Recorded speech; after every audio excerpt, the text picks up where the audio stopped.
Joe t'explique.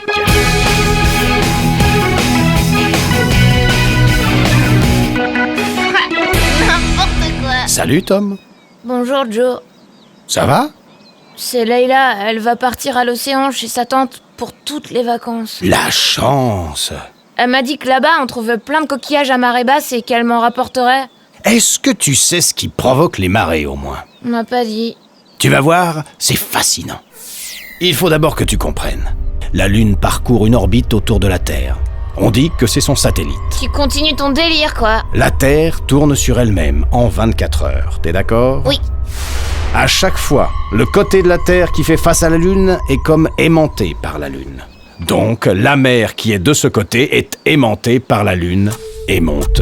C'est ce qu'on appelle la marée haute. Dac. Je continue. Pendant ce temps, de l'autre côté de la Terre, situé aussi dans l'axe de l'attraction Terre-Lune, un mouvement identique a lieu, mais plus petit.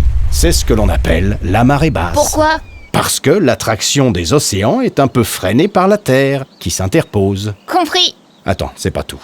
Le Soleil est également responsable du mouvement des mers. Le Soleil a une force de gravitation bien plus importante en réalité que celle de la Lune. Mais comme il est beaucoup plus éloigné de la Terre, c'est la force de gravitation de la Lune qui domine. Suivant comme la Lune et le Soleil sont placés, leur force de gravitation quelquefois s'oppose ou d'autres fois s'ajoute. C'est compliqué ton truc. Reprenons mon dessin. Lorsque la Terre, la Lune et le Soleil sont pratiquement dans le même axe, comme ici, leur force de gravitation s'ajoute. Donc, les marées sont de plus grande amplitude. Compris. Mais dis-moi, c'est combien les fortes amplitudes?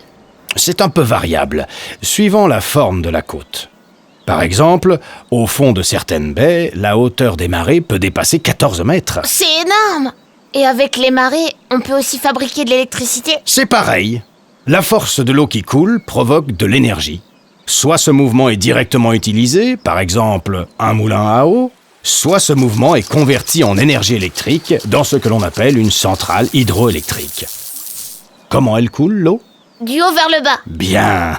Et qu'est-ce qui provoque la chute de l'eau? Des barrages, des cascades. Et les marées. Mais comment? Regarde. La marée monte et elle passe dans ce moulin à marée, provoquant une énergie. Quand elle redescend, elle repasse aussi dans son moulin, et ceci indéfiniment au rythme naturel des marées. Joe, tu sais quoi? J'aurai encore plus de choses à lui raconter à Leïla quand elle va revenir. Si la Lune n'existait pas, nous ne serions peut-être pas là. Car le brassage des océans par les marées a sans doute aidé à l'apparition de la vie des végétaux, des animaux. Ensuite, quand j'y pense... Tu me raconteras un autre jour. Bien sûr. Bonsoir, Tom. Bye.